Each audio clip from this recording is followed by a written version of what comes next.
So the power and potential of research.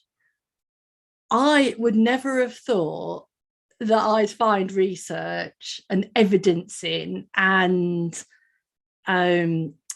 data exciting. Like it would be the last thing that I would have ever imagined. And when I think back to my days of when I started working in prison in HMP only, and it was suggested that I make that a research project, and it wasn't a perfect research project because I was doing the research and I was also doing the facilitating, so like, don't tell anyone though. And I saw how difficult it was, so I'm really pleased that I did that because I saw the difficulty of it. Men in prison don't even want to come to group, let alone answer a load of questionnaires. So there's been times when me and Susan Marmot in particular, I can remember standing in really dusty, nasty, grimy workshops, trying to gather men around us with sweeties so that we could get them to fill out these questionnaires, and Gary was part of that too. So yeah, it was difficult. And I always think of rain and wind and going around with wet paperwork and things like that.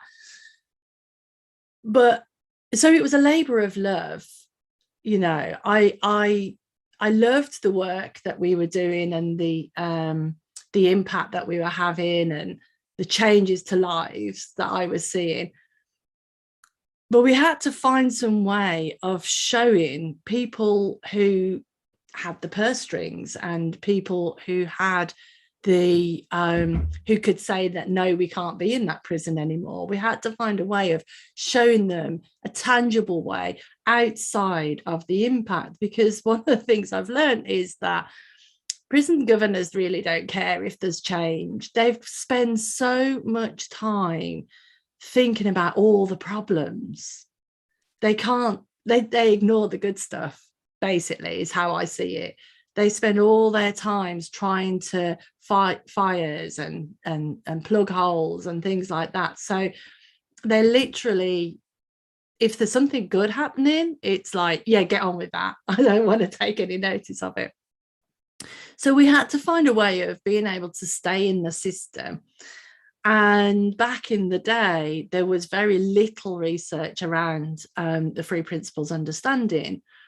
And so actually, I felt like I was doing this labor of love for everyone and not just for Beyond Recovery.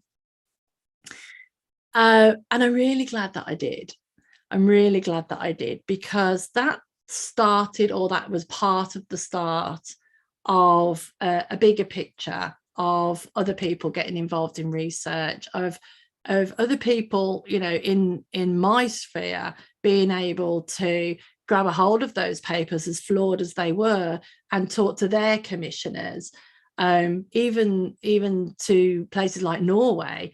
I've had consultations with people in Norway and given them the papers that we've co-written, and they've been able to get into the prison system there. So I've really seen over my 8 years in this world that evidencing what we do is important for many, many, many reasons. And one of them being able to demonstrate to other people, this is good because here's the data on that, as opposed to my famous saying when they asked me, well, how did they change? And I used to say, well, I don't know. I have a conversation and they change.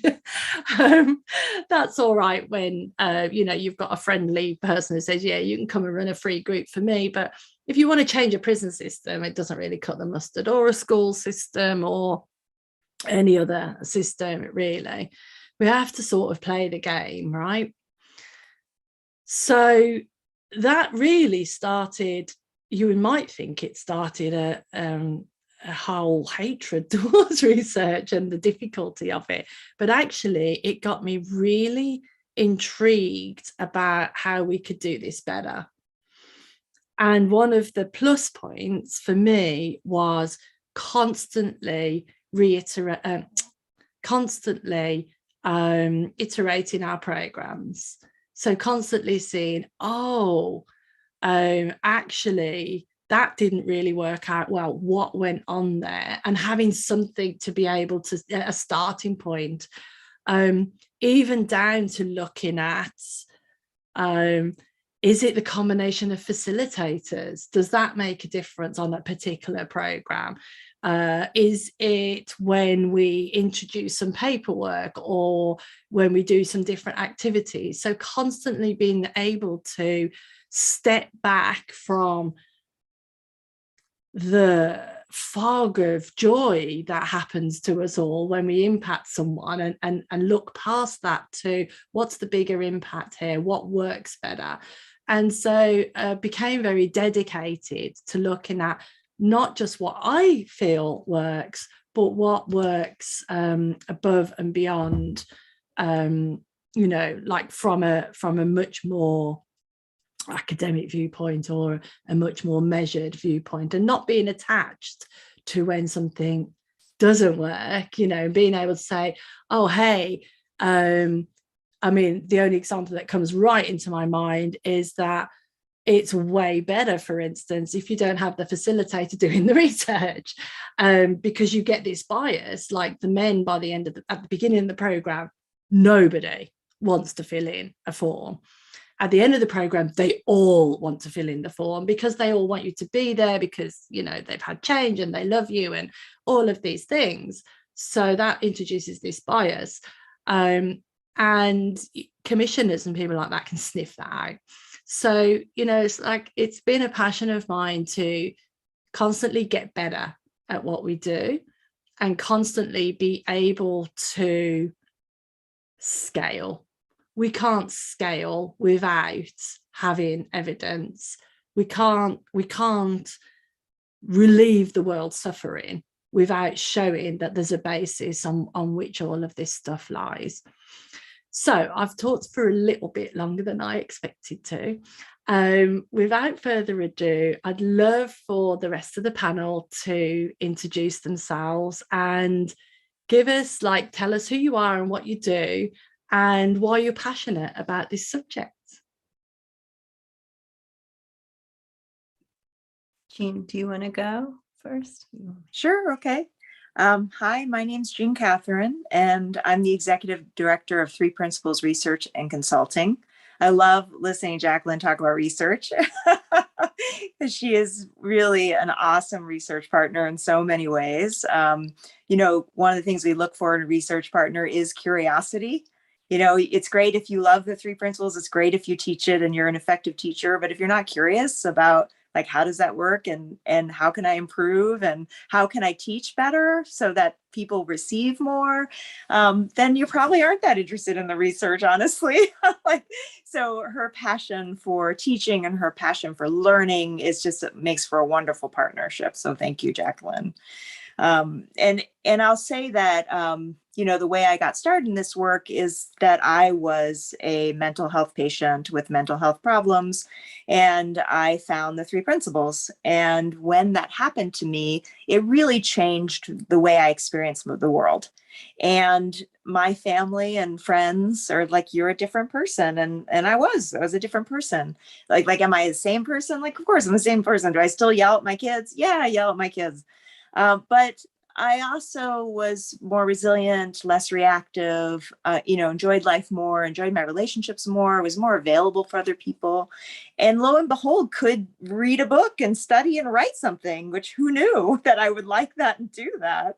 So I really credit the principles for becoming an academic. I don't think I would have. I went back to school. So I found the principles 2011, opened a private practice for a number of years, as many three principles I don't know what we call ourselves, but followers do.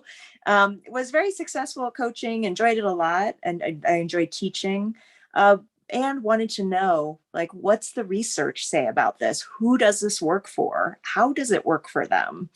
And part of those questions then stemmed from reading Three Principles material, which was lovely in the story, but not specific and not measured and not quantitative or really rigorous. And it's what's called qualitative in the interviews. It was really biased information, and I wanted to know more, and was a little bit mad actually that other 3P people who I really respect, like Roger Mills, hadn't taken the time to do the research, because of course it also affected my practice. Being able to share the principles with people was a lot harder if I couldn't point to that it doesn't just affect me. Like, look, it affects other people, right?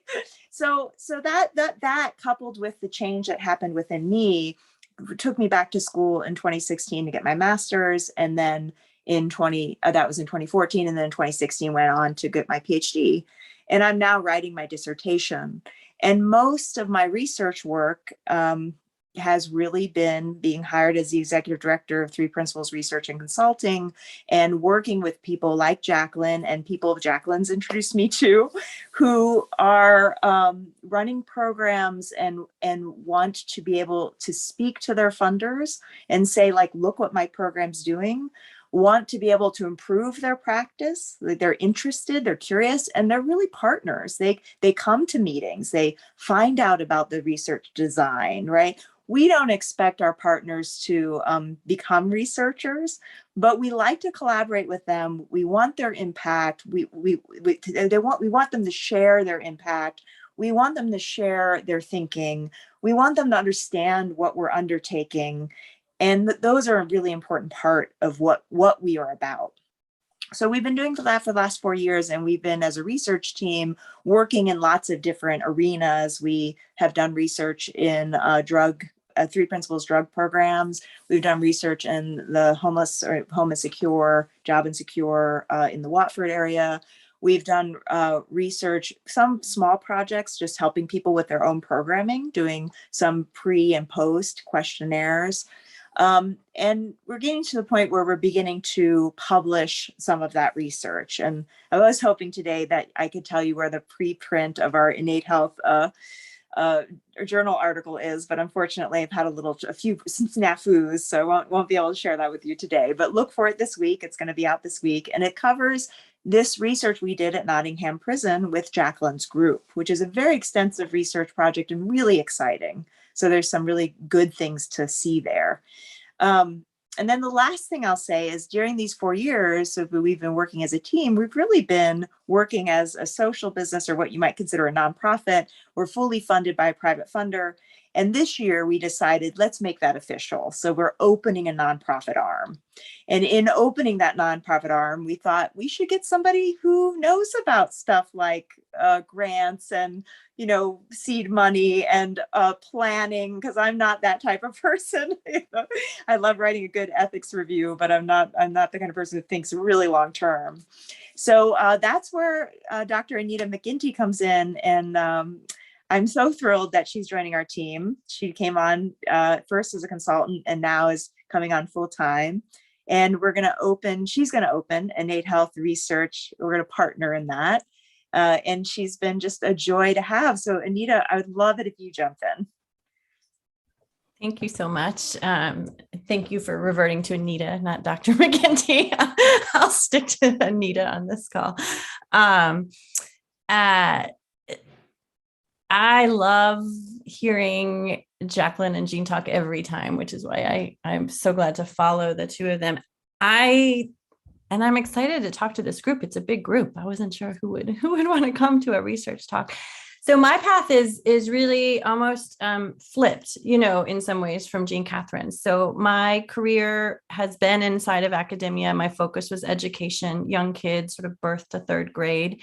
I was a speech pathologist for a long time, working in city schools. That drove me to get curious about really the question that was brought up, which is, I'm helping this one kid, I'm helping this one kid, I'm in this office, helping these few kids. How do we make the system help them? Because I think we're fighting the system, right now in the world of education. and children with disabilities. That was what drove me to get my PhD. So I returned to school and I got my PhD in education psychology in 2009.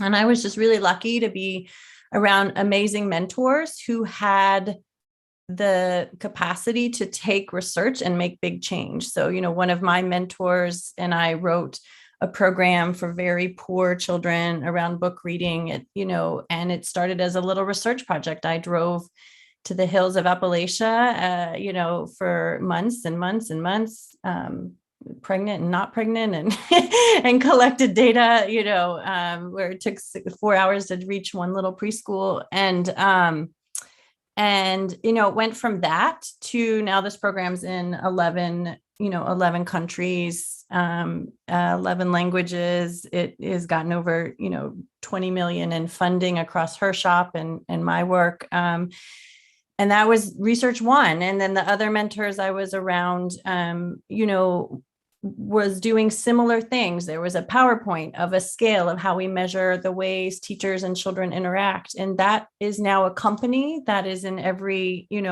school system in this country, probably, and is shaping. And that wasn't mine. I was part of it, but it was my mentors. So I saw how I just lived how research is about impact, and research is about change. Research is about drawing people's attention to something you believe in.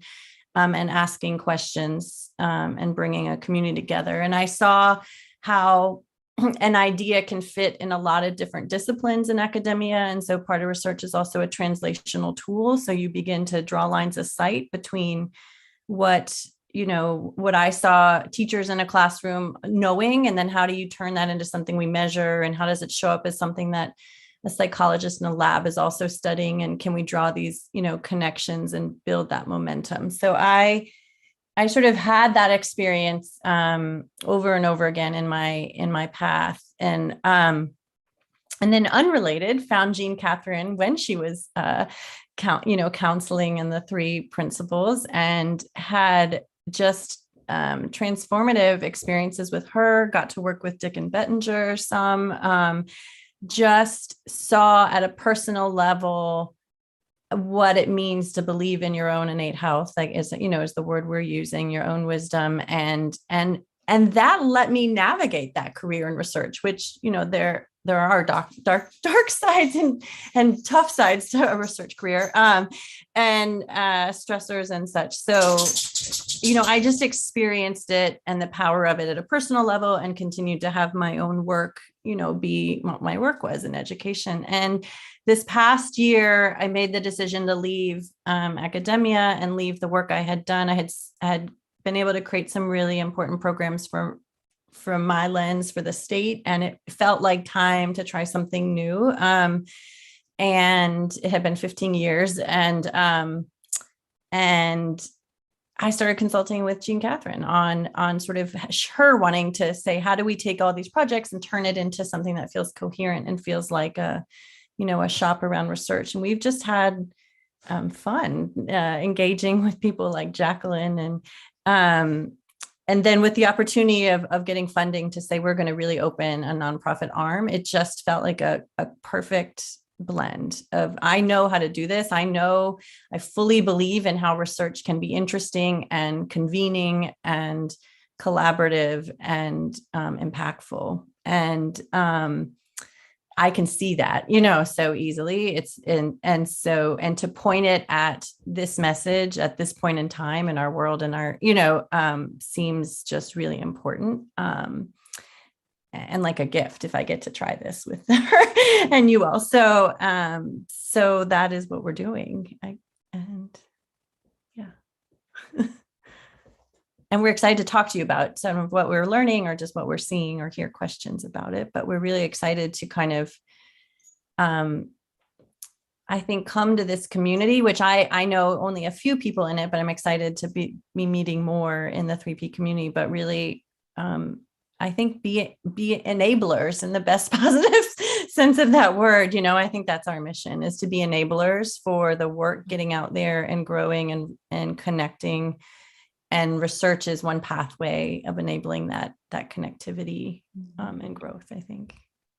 And somebody who's a great example of that is on the call today, besides Jacqueline, who has been, instrumental in both getting off the ground a Three Principles prison, intervention that can be delivered in many places, but also training other people to do so. And one of her mentees went to Portland, Oregon, and established a program in Portland, Oregon, and also conducted research. So I hope, Anna Debenham, that you're going to jump on with us here and share what that process was like for you. Because I have to say, Anna was one of the earliest people I spoke to in my first year. And we ended up funding her to do the research there in Portland, Oregon. So she used a whole different research team. She didn't use my team, but it was still such a pleasure to have that connection. So Anna, are you with us? Yes, I am. I was just listening. I didn't know I was going to be pulled in here. Sorry. Yes, I'm here. Hi, everybody. Can you just say a little bit about how that's been for you working with the research team and what that's done for Inside Alliance in Portland, Oregon? So we started doing research. Well, when we were in the women's prison in 2017, the supervisors there actually said, or the superintendent said, if you want this to be more than just a volunteer program, you really need to do research. And so we then had a connection to Dr. Sarah Bowen, who was an independent researcher affiliated with, no, she wasn't independent, she was actually PhD professor, ran programs in the psychology department at Pacific University. And she was really interested in doing the work. But they did a lot of work with mindfulness, addiction, and various different things. And so we started in 2017 and we're still not done.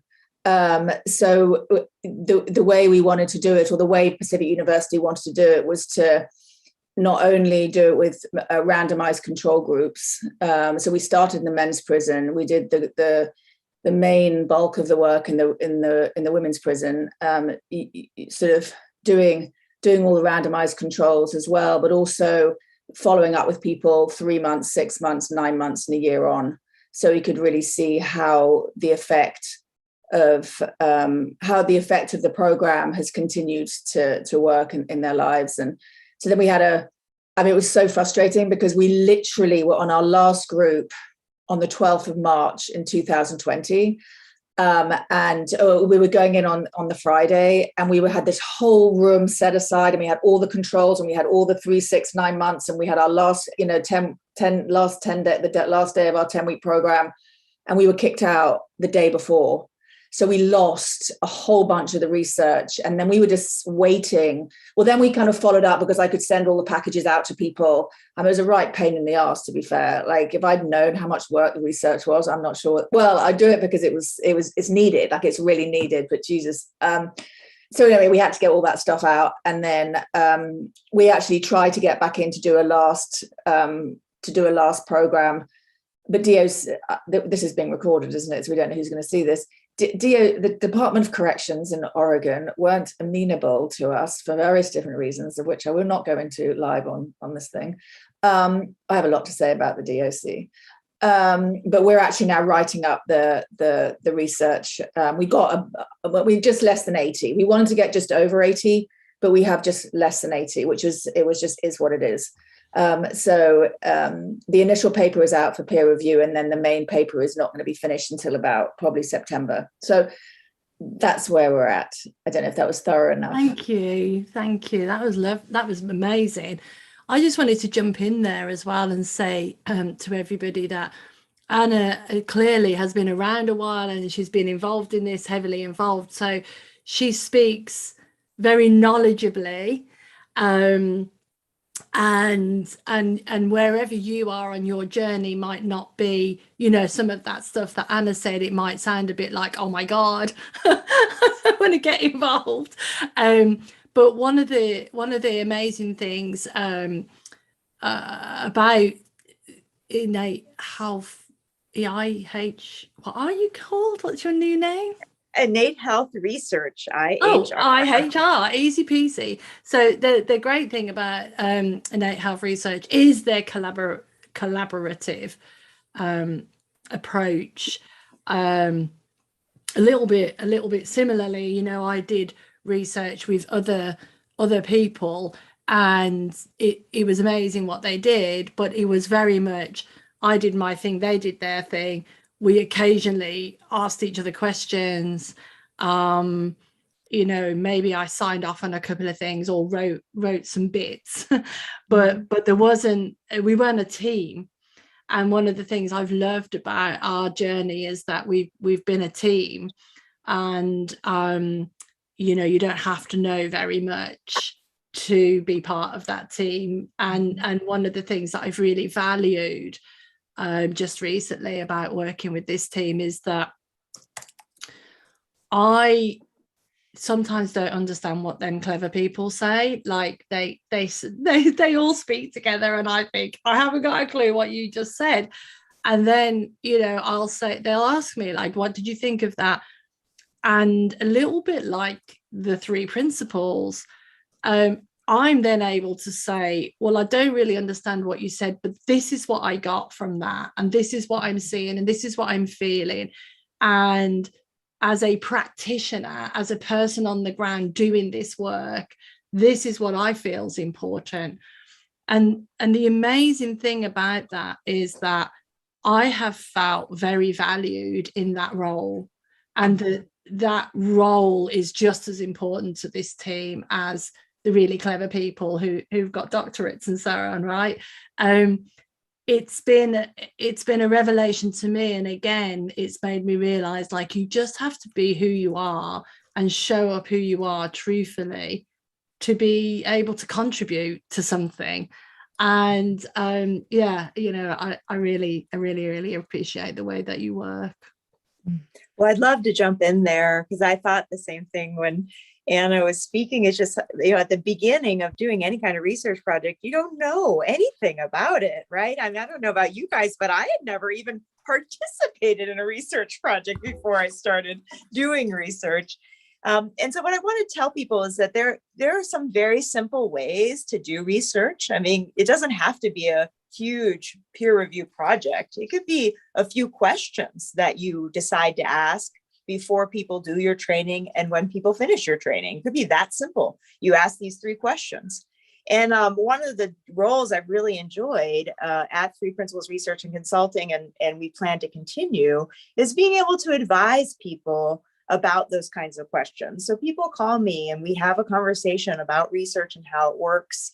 And we talk about what kinds of questions would they ask and what kind of population are they working with, because it does matter how you ask a question. So if you ask somebody, so you feel better, right? I mean, you're going to get different answers than if you ask them, so on a scale of 1 to 10, how are you feeling right now? Right? I mean, you're just going to get different answers. And so it is important how you ask your questions. And so if you do something like that for yourself, your clients, your program, you know, what you can do is you can put those answers together and you can describe what's happening in your program to potential partners, to potential clients on your website.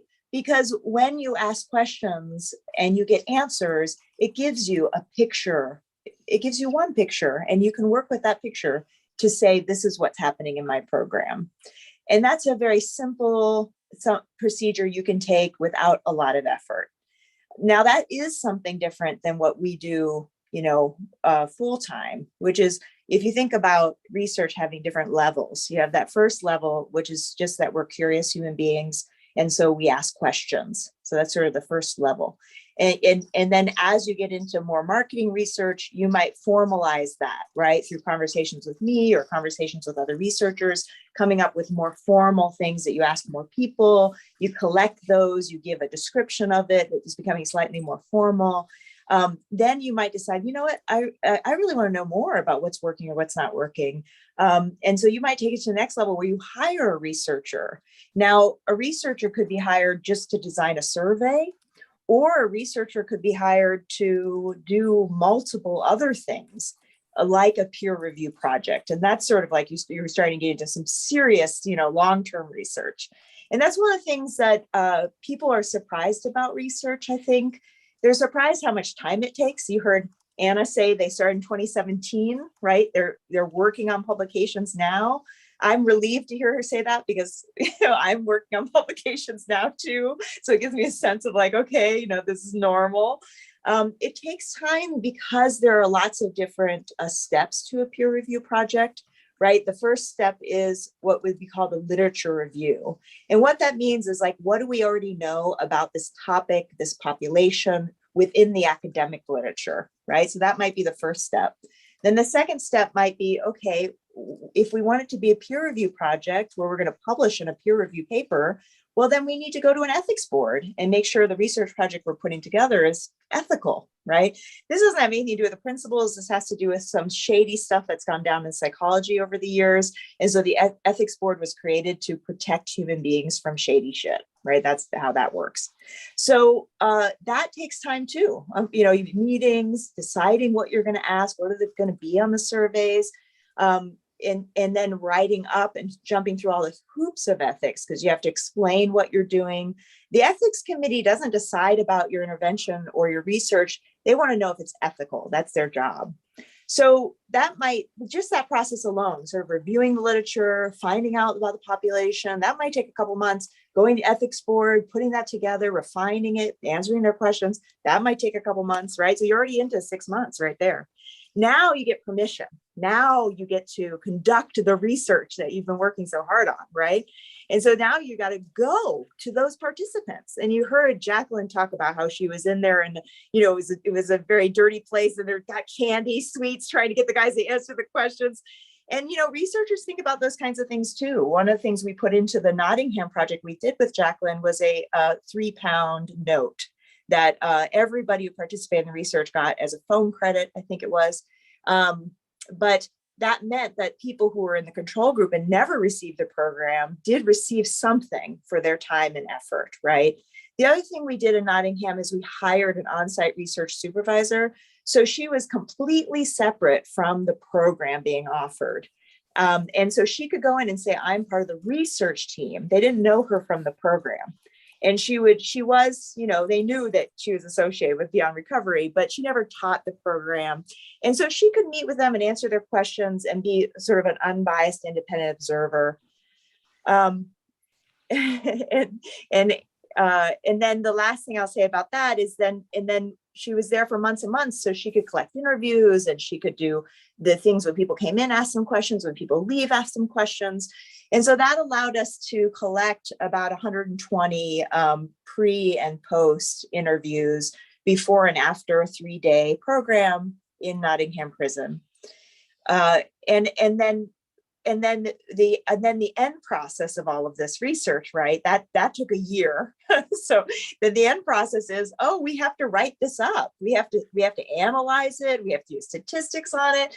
So you can imagine that most research projects like this, where you're collecting human data, take, a minimum of 3 to 5 years in order to go from sort of something descriptive to something, published.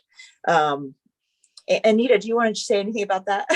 Yeah, I do. I do. So I think it's so good to have this kind of transparent conversation about what it takes, because I think it can feel like, what are those people doing? But I do want to say a couple things on that, which I think is part of what we're excited about within innate health research. And one is,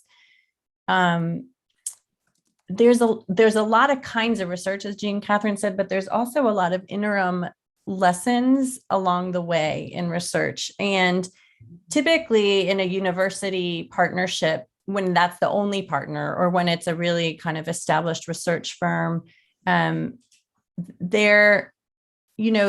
they have a lot happening, and their job is to be the gold standard of research in a way that sometimes does truthfully make it a little bit inaccessible to the field. The sort of why we're doing this is all about reaching that gold standard and creating knowledge, and a little less about the continuous improvement that Jacqueline talked about, a little less about what is the interim report that might get into a superintendent's hand or into a commissioner's hand, that we can share.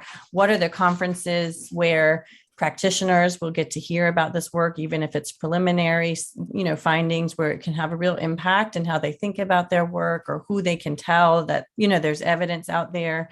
And there tends to be in those circles also a lot less attention to dissemination that isn't just about the academic journals. And so what we really started to see is that there is a space below the kind of top gold standard, which we still will aim for in some capacities, but there's a lot of work to be done, a layer or two under that, where we're really meeting in the middle with the goals of practitioners and the goals of those who want to have more immediate impact with the process of research, although we'll still let that research point to the gold standard, if that's making sense. And so that is the space we're trying to fill.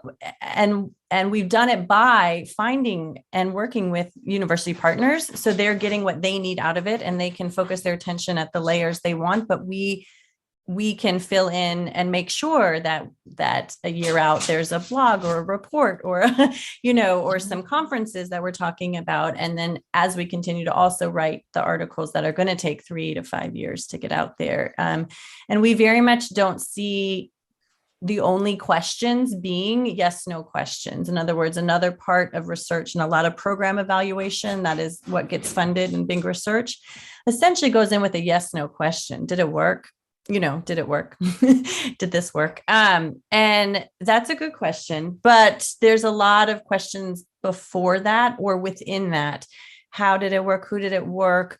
Were there some indicators that something was different, even if we can't nail it down, to a particular outcome yet, because we're still waiting. And there's a lot of,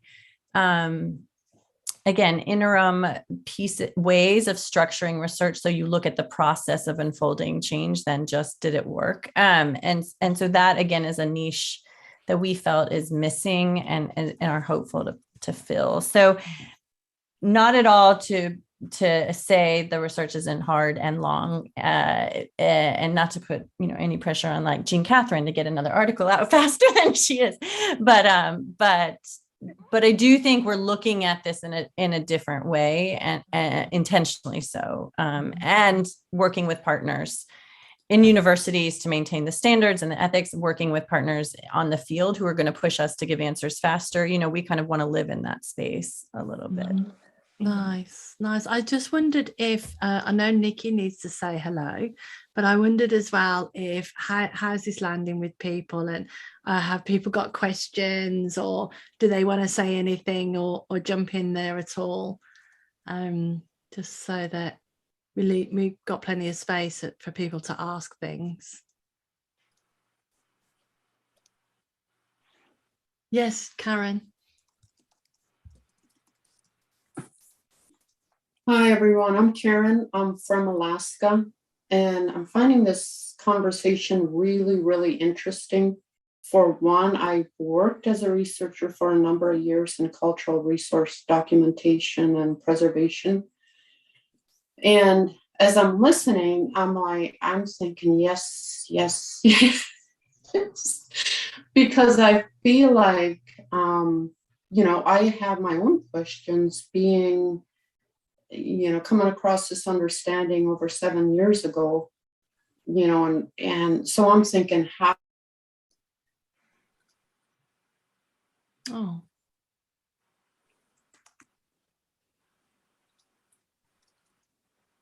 That's a nice, curious pose, though, isn't it? Yeah, we're all answering that. They're all putting in a question there. How? Maybe Karen will come back. In the meantime, is there anybody else who would like to say anything or ask anything? Is this interesting? I know it's a bit different. Yeah, good. I want people to know that we will be presenting our results at the conference in June. There's a 3P UK conference in London, and Anita and I will be there presenting research that we've done in both drug rehabilitation, Nottingham Prison, in the homeless community. And so we hope that you sign on or join Jacqueline for that session. Excellent. Have to really just quickly say hello to Jamal. Jamel's down there. Hello. You're on mute, so I can't hear you, but it's really nice to see you. Oh, Nici, do you want to say hello? Hi everyone, I'm Nici, and I am still a Three Principles practitioner, but I worked for a long time with professional organisations like sort of Accenture and Google and companies like that. And I think Jeanne Catherine had me calling her every couple of months asking another question. So I just started to get very interested in research, and I'd always done that very basic stuff before and after kind of questionnaires. But I think what really struck me is, as Three Principles people, we're sort of interested in stories and sharing impact. And I just see research as being that, but like a bit of an extension and an aggregation of that. And I think when you're trying to broaden the reach of the work that you're doing, you know, when you're starting out, all you really need to do is convince sort of one person this works, and they're really interested in those kind of human stories. And I think it just gets, as the stakes get bigger, you need more and more data or numbers to sort of go with that. And so that's how I got really interested in it. And then I started to see I was just having some real blocker conversations, and one of them was with an AI business that wanted to do loads of really good work around mental health, but they were using all old evidence, all old research. And I just was like, Jeanne, they're missing the boat. We're not gonna get on. So I think sometimes you've just got to marry the need, the different needs in the different audiences. But one of the things I'm really passionate about is what Anita was just talking about that filling that space between something quite simple and basic right through to the sort of 3 to 5 year, quite difficult research projects, quite weighty. And somewhere in that spectrum, there's a real thing around shaping debate, and whether that's you selling your program or broadening out to more people, or whether it's you helping to kind of just convince different stakeholders and stuff, it's just really important. So I really love all this work that we're building around using the interim results from research projects to shape debate and create thought leadership, like in whatever field you're in. It's necessary, and it's really cool. So there's the many benefits along the way of all that hard work. So yeah. Well, and I want to jump in and say thank you, Nici, for becoming our on-site research supervisor for the London, England area. When we needed her, she was just in time, and she's been an amazing addition to the team. So I'm glad that you're interested and that you've been participating. Okay. Thank you. I'm good. How are you doing? Oh, someone's not muted. I think Anna, you're not muted. Sorted. Okay, good. Karen's back with us, so I wonder if you'd like to finish that how question. Whatever I was saying, sorry about that. Alaska internet is hit and miss. What was I saying? First of all, I'm just so impressed that you're in Alaska. Like, that's amazing.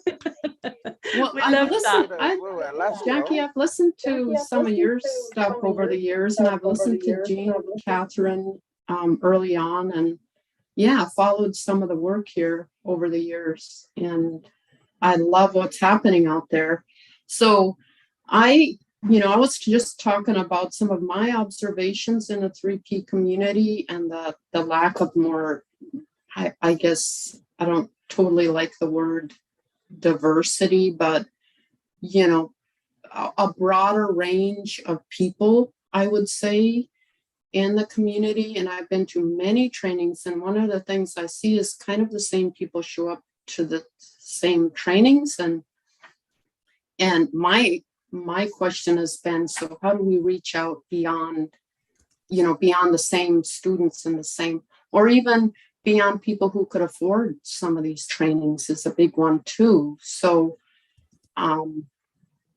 That's stuff I think about, and I love the idea of somehow measurement, although, the more of the data we can get. I'm into my 7th year of running a remote Alaska program for teens, and I've been sharing this understanding, but just listening to you now is making me realize how can I measure and evolve and grow what I'm doing, and so often we create a program or project, and then we just do it and do it again. And, if it's a kids camp, we're doing it again. And I'm really looking at what's working and what isn't, and what are the kids getting from it. And because that is helpful data. It's really helpful data. And so I just wanted to share that. And I guess beautiful, Karen. Amazing. Stay in touch. Yeah, Jeanne could talk to because one of our biggest passions about this whole team and project is the equality factor. So could you talk to that, Jeanne? Yes, I was already so thrilled to say something. Thank you. So one of the things I've noticed, research itself already is an elite sport, right? It's very expensive to conduct research. It's very hard to do it in a way that's respectful. You have to be really thoughtful if you're going to go into communities that don't look or feel or think like you, right? And so as a researcher, that was already a concern, that research within itself has this issue. But then the Three Principles community has this issue, right? It has been spread among people to people. And so we have the people on the ground who are just sharing it because it helped them and changed their world, and they don't get paid for it. And then you have sort of the super elite who charge, maybe $50,000 a year for training. And so there we have that spread. And in the psychology community, we think of well-being as sort of being something that is available for people with money or housing or, with resources. We don't think about well-being for people who, may have serious mental health issues. And so that too really speaks to me. It's like, how do we say to the research community, the psychology community, the 3P community, well, hang on a second, everybody has a right to their own innate health. Everybody has a right to learn about it, to know that it's there, to use that inner resource to manage some pretty messed up policies,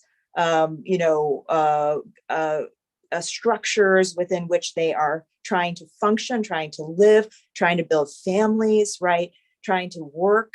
And so I'm very passionate about that, actually, from a social activist angle. It's because people do have this inner resource. Everybody has this inner resource. And so how do we make sure that people who are part of these structures understand and see the innate health in the people they're helping, right? Because that's a different kind of relationship. If you're a collaborator, helping somebody uncover something they already have, that's very different than being the expert teaching someone how to control themselves, right? Totally different discussion. Anita, I know you have some thoughts on this. I'm so slow to unmute for some reason. Yeah, I love what you're saying. I think the line that one of the areas we want to develop is exactly what Jeanne Catherine's saying, which is the sort of dynamic nature of who's helping and how do the principles potentially help them as they are also helping deliver a program. And I think that becomes a bigger thing when we're doing, Karen, what you talked about, which is how do you expand? How do you bring in new people?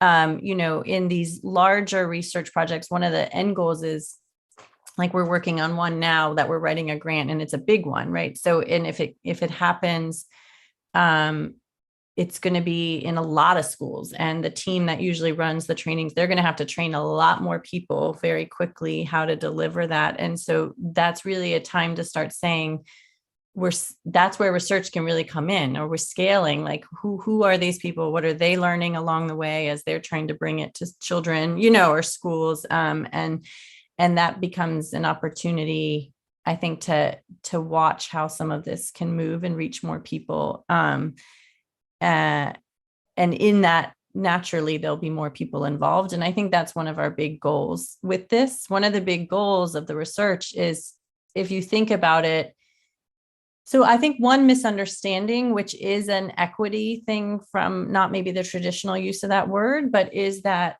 like, if you're a practitioner and you are doing something and it's successful and more people hear about it and they come to you and then more people hear about it, I think there's a sense like if you bring in the research or the researchers, they're going to tell you if it was working. And that's sort of silly, because it was working and the people you helped knows it was working, and that's why your business is growing. But what they will do is try to think about, can we articulate how and why, it's working, and can we measure what maybe, and that's one element of it. And I think a second element of it, though, is the moment you can take something and study it and really create a narrative. And now we're getting closer to the kind of papers that like Anna and Jeanne were talking about that take longer. But once you have that, that one study gets written about all over the place. There's one published study, there's 10 conference presentations, there's, hundreds, if not thousands of people who will download that article and share it. So all of a sudden, you're not just talking to the people who might hear it in your reach. It becomes a net mechanism for telling more people about it and making it accessible. Access to the information is one big part of equity. And then a second big part of making these ideas equitably available is that they reach the systems that fund things, where you don't have to be the one to seek it. You don't have to be the one to find it. You don't have to get lucky you ran into somebody who told you about it, and you don't have to pay for it. And the only way you can have that happen is that it gets adopted by places that will fund it for everybody. And that won't happen without research. It won't get on the lists of the national mental health organizations, or it won't get adopted by the schools. It won't be on the list. It won't be in the room, unless the people running those systems think it has something behind it. So that really is the motivation for a lot of what brought us to the work, that has always brought you to the work, is that the only way to get in those systems and make sure someone else pays for someone else's access to this information is to make sure it has the backing needed so it doesn't get overlooked. And I think that's a lot. That is a big gap that needs to be filled, that is really driven by an interest in equity by our team. Perfect. I have a question if nobody else has one. Does anyone else have a question? Because I'm happy to wait. I'd like to bring a question to you that Nici actually asked me, which is, I'm a big Syd Banks fan.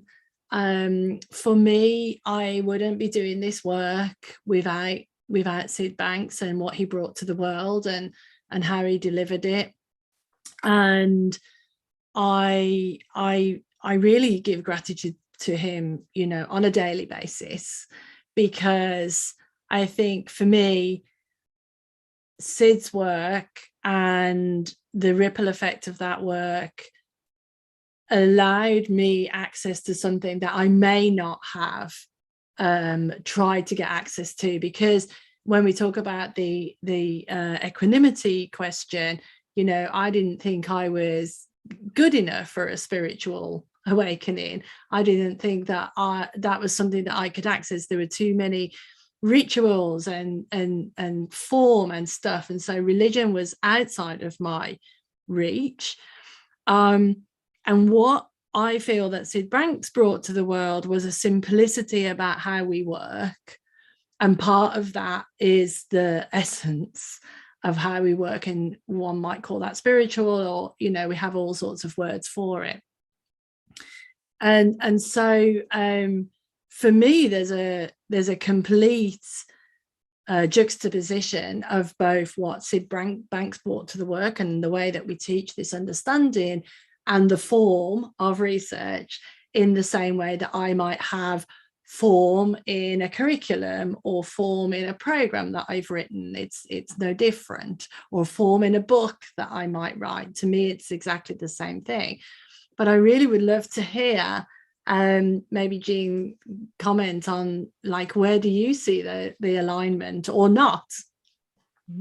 Thank you. I love this question. Okay, so first of all, I just want everybody to know I read Syd. I listen to Syd. I know they're like, oh no, she's a researcher. She doesn't know anything about spirituality. That's not true. Okay, there's actually a whole field of researchers who are like, yeah, spirituality exists. That's a thing. So I don't want you to think just because the popular language in scientific communities that's very verbal and out there is that there is no spiritual.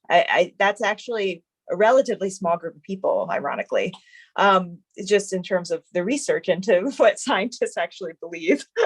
So having said that, there are avenues for exploring things like this, even though we can't ever prove or disprove, at least I don't know, a way that we could measure like spirituality or measure God or something like that, right? So what's good about that is it kind of takes that whole thing off the table for me as a researcher. I don't have to worry about that. I can have my own beliefs about that, and that's mine. I get to have that, and nobody gets to say that's bad or good. And for me as a researcher, what I do is I say, well, we do have this thing called human experience.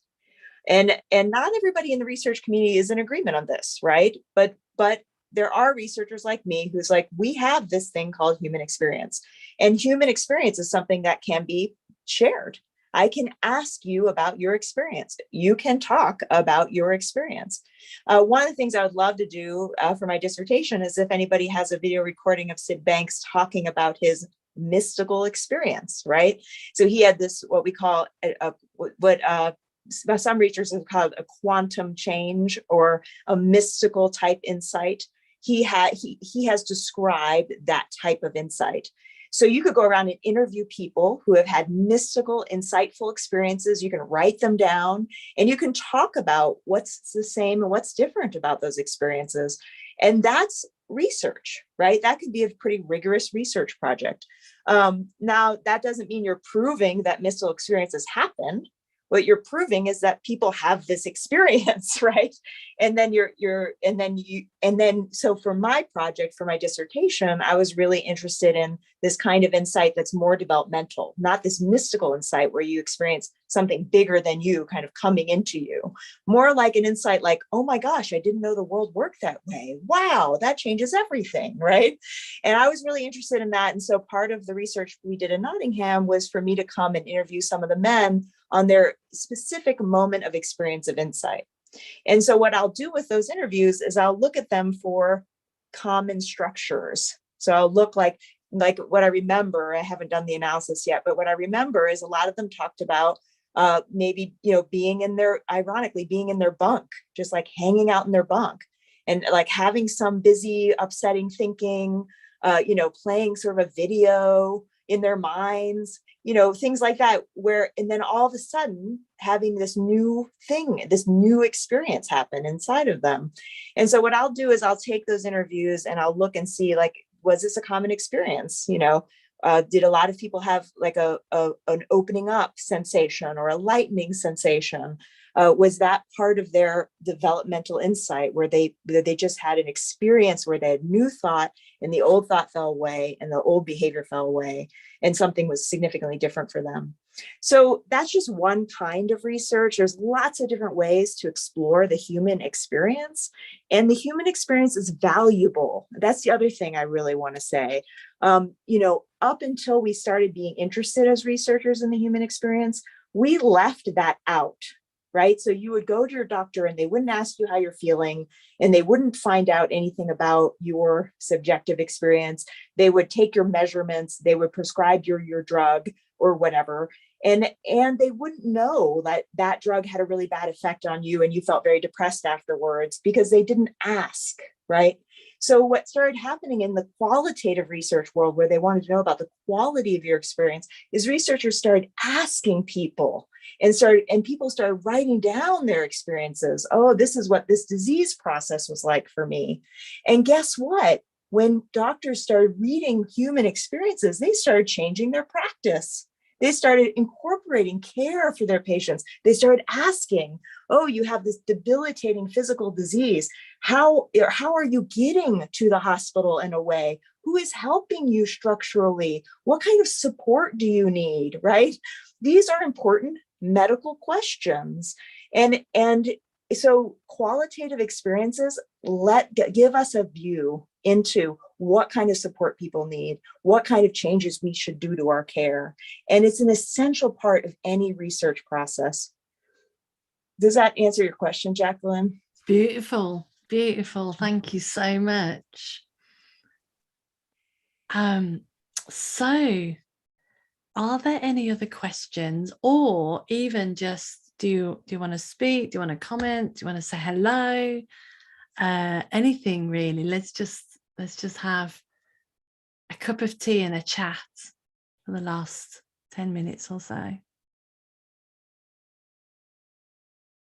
How's it going this evening? Did you enjoy it? That's not a good research question.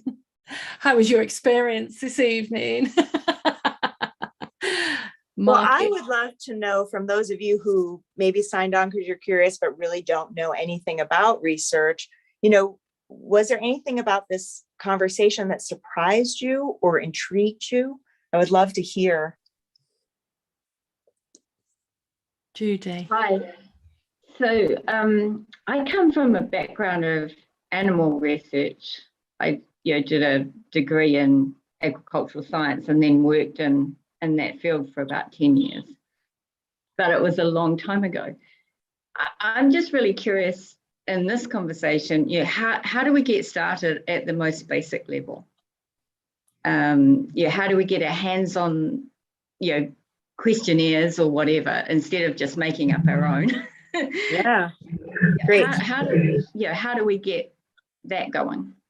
Well, I would love it if you would go to 3prc.com and schedule a discovery call with me, because you and I can talk specifically about your population and what you want to do, like what you have time for, what you'd like to find out. So I can give you really specific supportive advice. And then anyone can email us at info@3prc.com.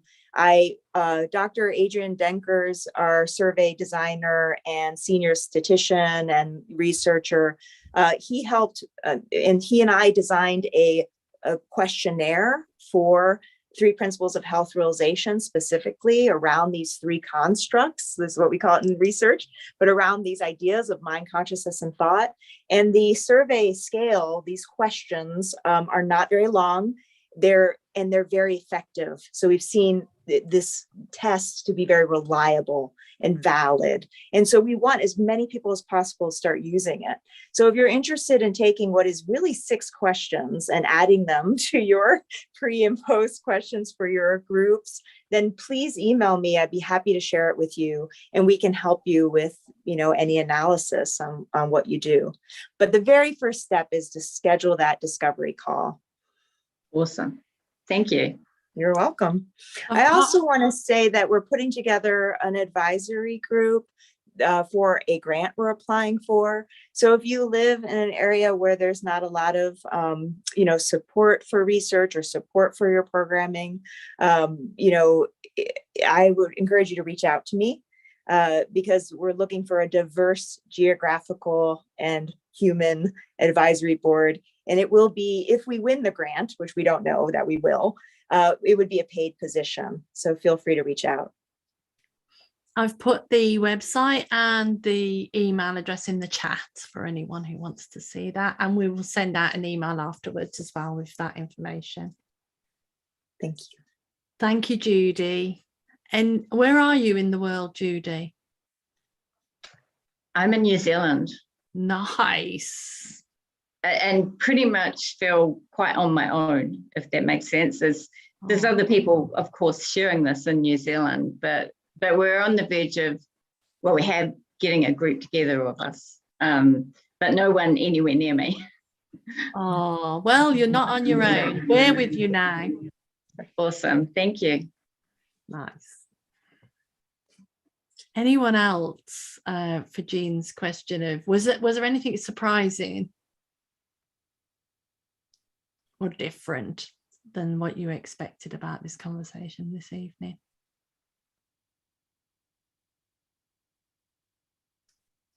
Gary, looks like you were about to unmute. He's probably reaching for his phone. No. I just loved the conversation. It's been so. I remember all those hours we spent pulling those questionnaires together, and I was just saying it's just incredible what you guys have turned that into, and it's also incredible to take something that is so spiritual and has such a huge impact on people and be able to take it and quantify it into the difference that it can make in the world. And that is an amazing thing. So thank you very much, guys. It's incredible. Thank you, Gary. And yeah, you reminded me of those late nights in the office photocopying and stapling questionnaires. Yeah.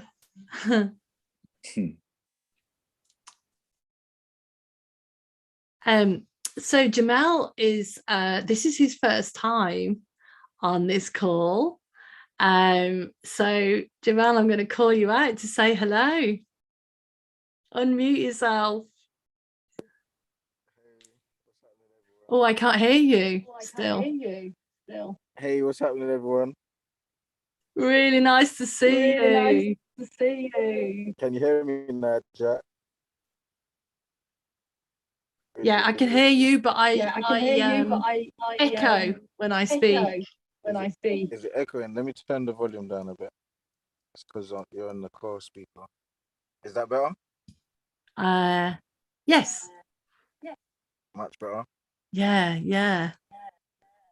Have you enjoyed this evening? Yeah, no, it's good. It's been it's been thought triggering. Like I just literally was thinking about stuff like this the other day, talking to someone about it, and I literally was thinking about I think it was Anita that was saying it about like how obviously I want to like teach a load of like my friends and like people that don't have this understanding yet.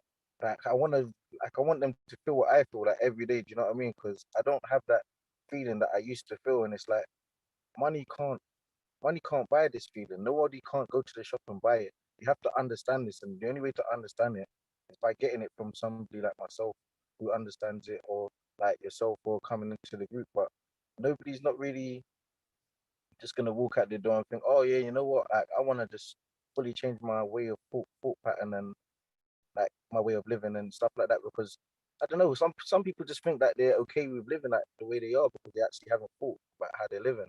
Because that's how I thought. I know that's how I come on my journey. Like I didn't think about all the things that I actually was doing and the things that I was achieving, because I wasn't never like not achieving. I was always achieving something in my life. It's just I was just achieving the wrong things.